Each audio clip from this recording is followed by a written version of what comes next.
Capítulo 40. Una noche sobre el lago.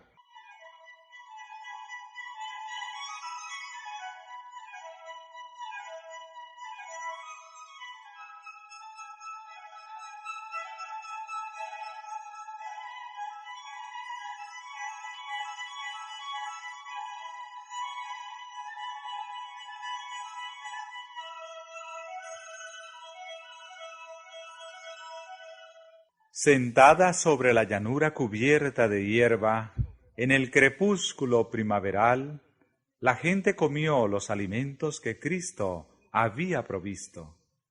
Las palabras que había oído aquel día le habían llegado como la voz de Dios. Las obras de sanidad que había presenciado eran de tal carácter que únicamente el poder divino podía realizarlas. Pero el milagro de los panes atraía a cada miembro de la vasta muchedumbre. Todos habían participado de su beneficio. En los días de Moisés, Dios había alimentado a Israel con maná en el desierto. ¿Y quién era éste que los había alimentado ese día, sino aquel que había sido anunciado por Moisés?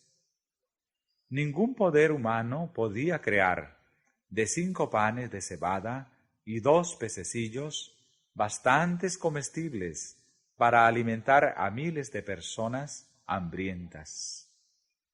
Y se decían unos a otros: este verdaderamente es el profeta que había de venir al mundo.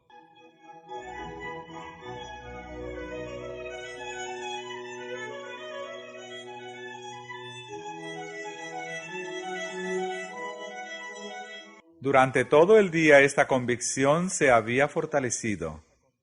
Ese acto culminante les aseguraba que entre ellos se encontraba el libertador durante tanto tiempo esperado. Las esperanzas de la gente iban aumentando cada vez más. Él sería quien haría de Judea un paraíso terrenal, una tierra que fluyese leche y miel. Podía satisfacer todo deseo. Podía quebrantar el poder de los odiados romanos. Podía librar a Judá y a Jerusalén. Podía curar a los soldados heridos en la batalla. Podía proporcionar alimento a ejércitos enteros.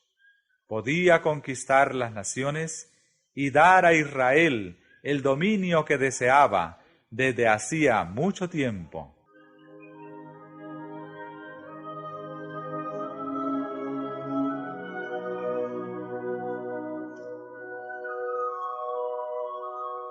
En su entusiasmo, la gente estaba lista para coronarle rey enseguida. Se veía que él no hacía ningún esfuerzo para llamar la atención a sí mismo, ni para atraerse honores. En esto era esencialmente diferente de los sacerdotes y los príncipes, y los presentes temían que nunca haría valer su derecho al trono de David. Consultando entre sí, convinieron en tomarle por fuerza y proclamarle rey de Israel. Los discípulos se unieron a la muchedumbre para declarar que el trono de David era herencia legítima de su maestro. Dijeron que era la modestia de Cristo lo que le hacía rechazar tal honor. Exalte el pueblo a su libertador, pensaban.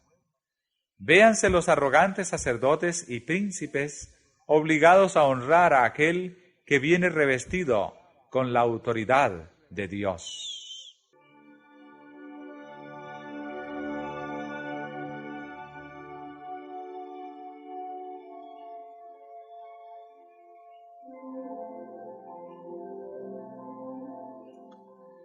Con avidez decidieron llevar a cabo su propósito. Pero Jesús vio lo que se estaba tramando y comprendió, cómo no podían hacerlo ellos, cuál sería el resultado de un movimiento tal. Los sacerdotes y príncipes estaban ya buscando su vida. Le acusaban de apartar a la gente de ellos. La violencia y la insurrección seguirían a un esfuerzo hecho para colocarle sobre el trono, y la obra del reino espiritual quedaría estorbada. Sin dilación, el movimiento debía ser detenido.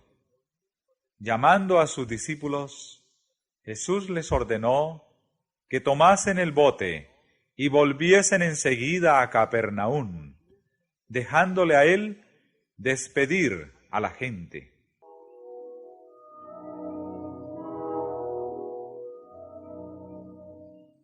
Nunca antes había parecido tan imposible cumplir una orden de Cristo.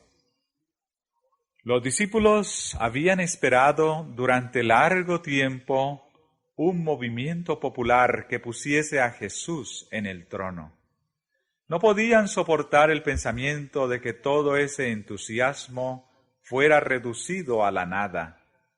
Las multitudes que se estaban congregando para observar la Pascua anhelaban ver al nuevo profeta. Para sus seguidores, esta parecía la oportunidad áurea de establecer a su amado Maestro sobre el trono de Israel. En el calor de esta nueva ambición, les era difícil irse solos y dejar a Jesús en aquella orilla desolada. Protestaron contra tal disposición, pero Jesús les habló entonces con una autoridad que nunca había asumido para con ellos. Sabían que cualquier oposición ulterior de su parte sería inútil, y en silencio se volvieron hacia el mar.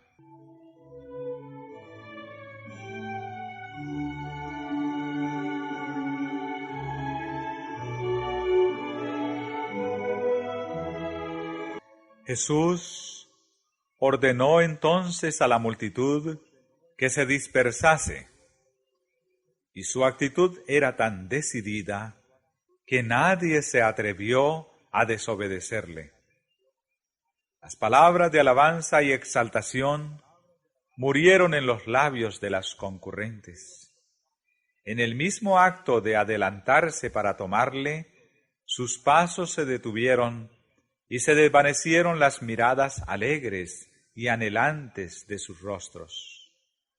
En aquella muchedumbre había hombres de voluntad fuerte y firme determinación, pero el porte regio de Jesús y sus pocas y tranquilas palabras de orden apagaron el tumulto y frustraron sus designios. Reconocieron en él un poder superior a toda autoridad terrenal, y sin una pregunta se sometieron.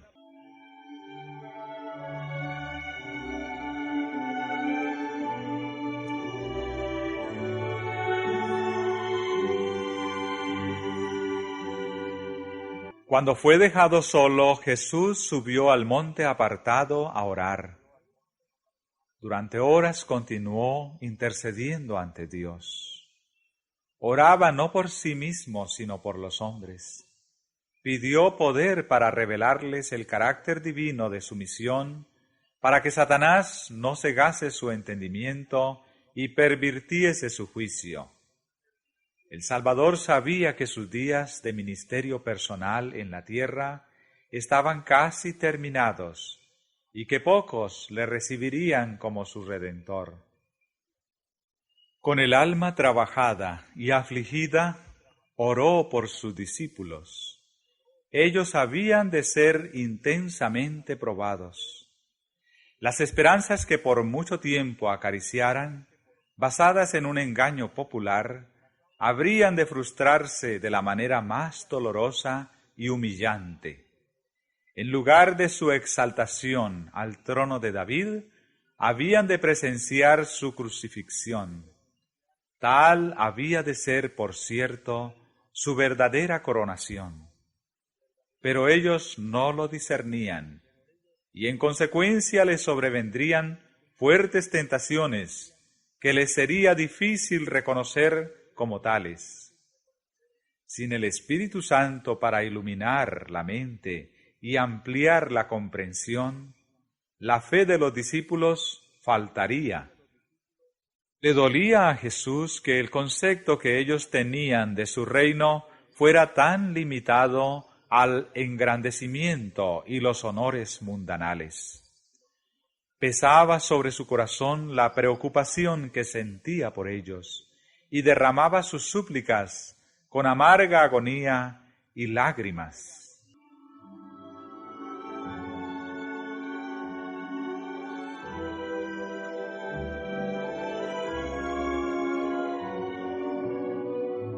Los discípulos no habían abandonado inmediatamente la tierra, según Jesús les había indicado.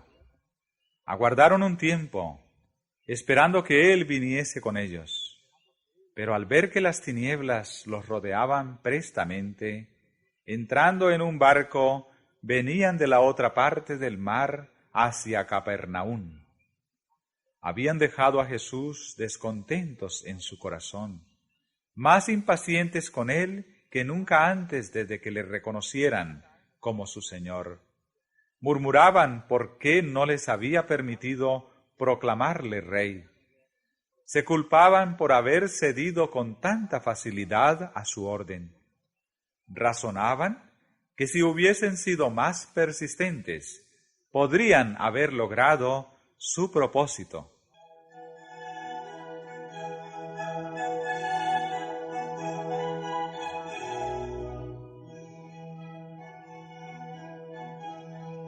La incredulidad estaba posesionándose de su mente y corazón. El amor a los honores los cegaba.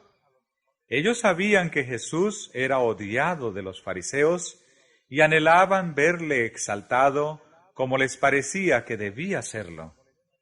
El estar unidos con un maestro que podía realizar grandes milagros y, sin embargo, ser vilipendiados como engañadores era una prueba difícil de soportar. ¿Habían de ser tenidos siempre por discípulos de un falso profeta?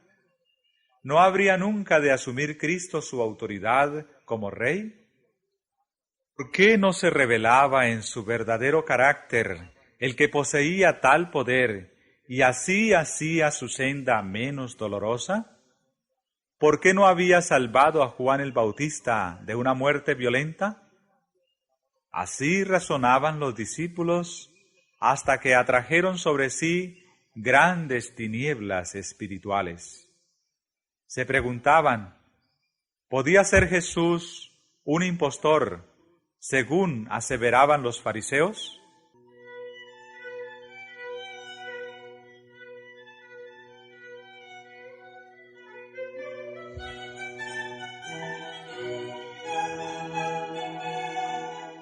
Ese día los discípulos habían presenciado las maravillosas obras de Cristo.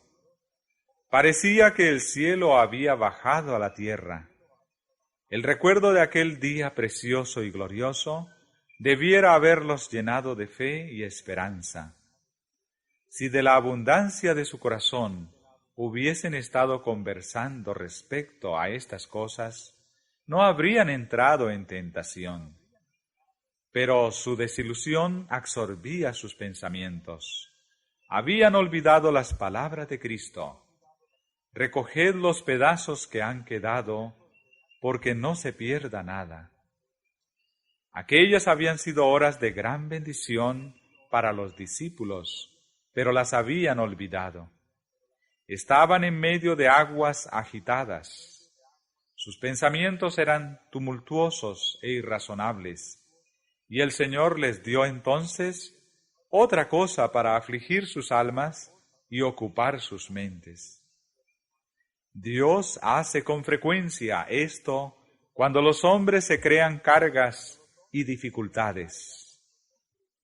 Los discípulos no necesitaban hacerse dificultades. El peligro se estaba acercando rápidamente.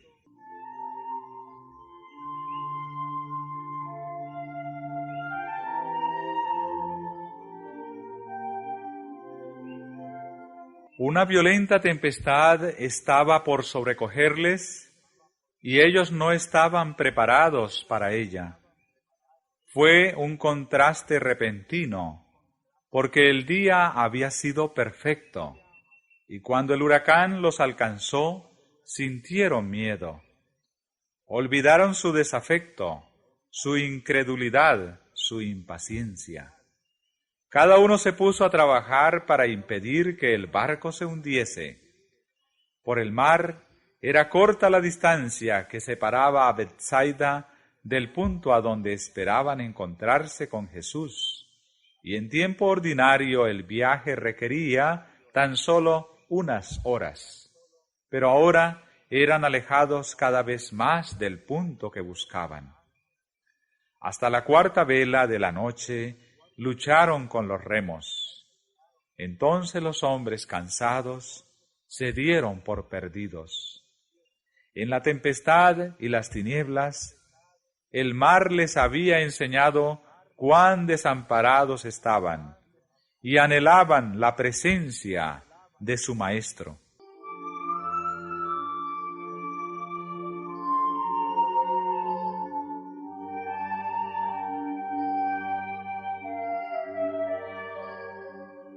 Jesús no los había olvidado. El que velaba en la orilla vio a aquellos hombres que, llenos de temor, luchaban con la tempestad. Ni por un momento perdió de vista a sus discípulos. Con la más profunda solicitud, sus ojos siguieron al barco agitado por la tormenta con su preciosa carga, porque estos hombres habían de ser la luz del mundo. Como una madre vigila con tierno amor a su hijo, el compasivo Maestro vigilaba a sus discípulos. Cuando sus corazones estuvieron subyugados, apagada su ambición profana, y en humildad oraron, pidiendo ayuda, les fue concedida.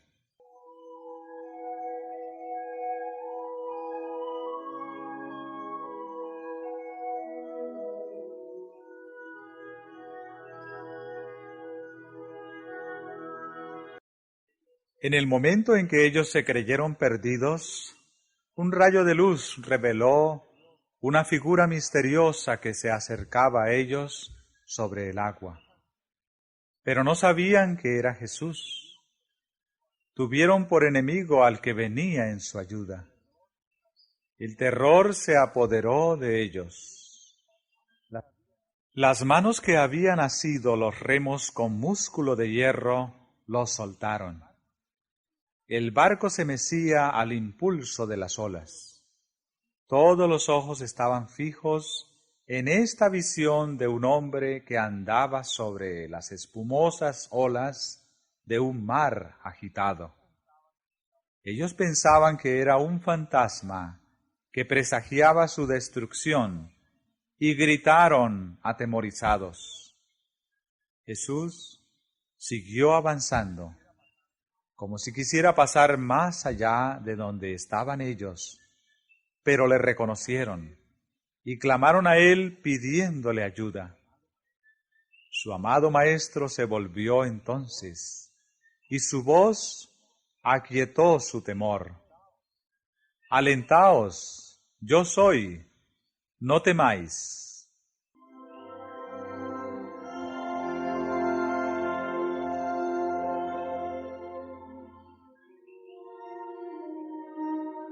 Tan pronto como pudieron creer el hecho prodigioso, Pedro se sintió casi fuera de sí de gozo.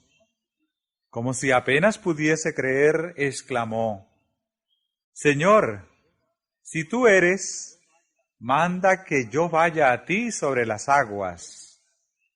Y él dijo: Ven.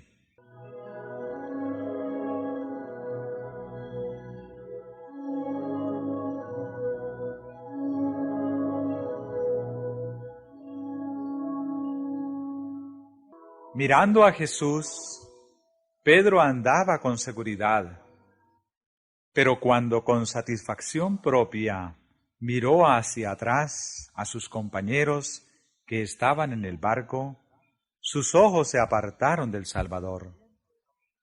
El viento era borrascoso, Las olas se elevaban a gran altura, directamente entre él y el Maestro, y Pedro sintió miedo. Durante un instante, Cristo quedó oculto de su vista, y su fe le abandonó. Empezó a hundirse. Pero mientras las ondas hablaban con la muerte, Pedro elevó sus ojos de las airadas aguas y fijándolos en Jesús, exclamó: «Señor, sálvame». Inmediatamente Jesús asió la mano extendida, diciéndole: «Oh hombre de poca fe, ¿por qué dudaste?».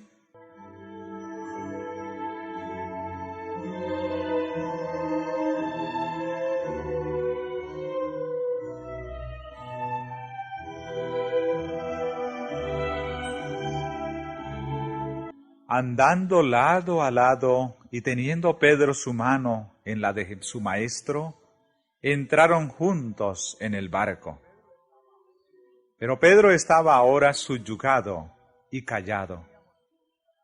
No tenía motivos para alabarse más que sus compañeros, porque por la incredulidad y el ensalzamiento propio casi había perdido la vida.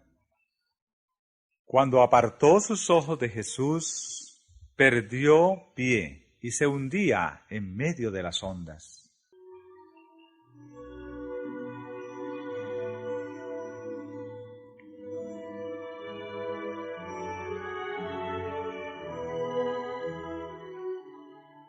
Cuando la dificultad nos sobreviene, ¿con cuánta frecuencia somos como Pedro? Miramos las olas en vez de mantener nuestros ojos fijos en el Salvador. Nuestros pies resbalan y las orgullosas aguas sumergen nuestras almas. Jesús no le había pedido a Pedro que fuera a él para perecer. Él no nos invita a seguirle para luego abandonarnos. No temas, dice, porque yo te redimí. Te puse nombre, mío eres tú. Cuando pasares por las aguas, yo seré contigo, y por los ríos no te anegarán. Cuando pasares por el fuego, no te quemarás, ni la llama arderá en ti. Porque yo, Jehová, Dios tuyo, el Santo de Israel, soy tu Salvador.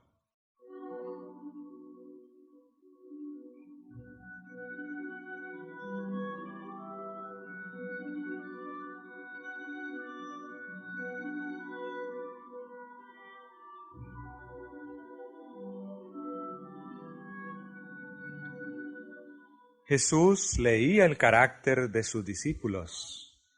Sabía cuán intensamente había de ser probada su fe.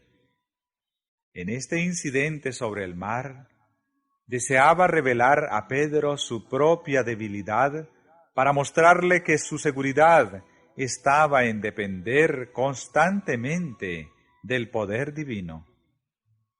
En medio de las tormentas de la tentación, podía andar seguramente tan solo si, desconfiando totalmente de sí mismo, fiaba en el Salvador. En el punto en que Pedro se creía fuerte, era donde era débil, y hasta que pudo discernir su debilidad, no pudo darse cuenta de cuánto necesitaba depender de Cristo. Si él hubiese aprendido la lección que Jesús trataba de enseñarle en aquel incidente sobre el mar, no habría fracasado cuando le vino la gran prueba.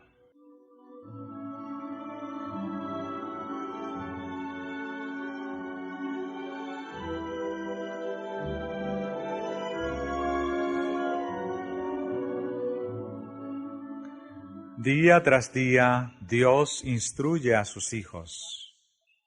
Por la circunstancia de la vida diaria, los está preparando para desempeñar su parte en aquel escenario más amplio que su providencia les ha designado. Es el resultado de la prueba diaria lo que determina su victoria o su derrota en la gran crisis de la vida.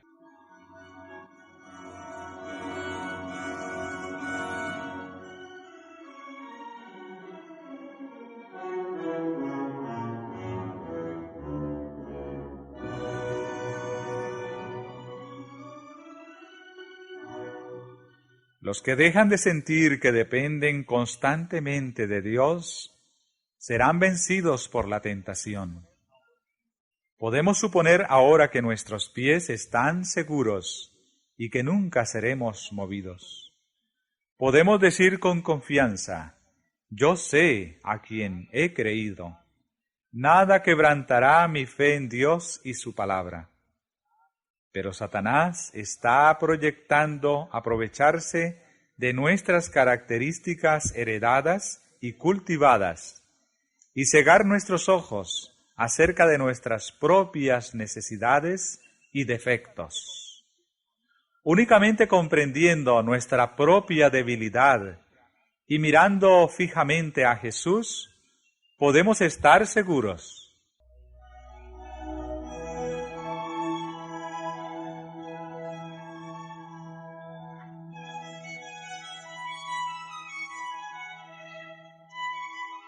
Apenas hubo tomado Jesús su lugar en el barco, cuando el viento cesó, y luego el barco llegó a la tierra donde iban.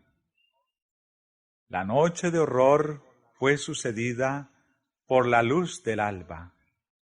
Los discípulos y otros que estaban a bordo se postraron a los pies de Jesús con corazones agradecidos, diciendo: verdaderamente eres Hijo de Dios.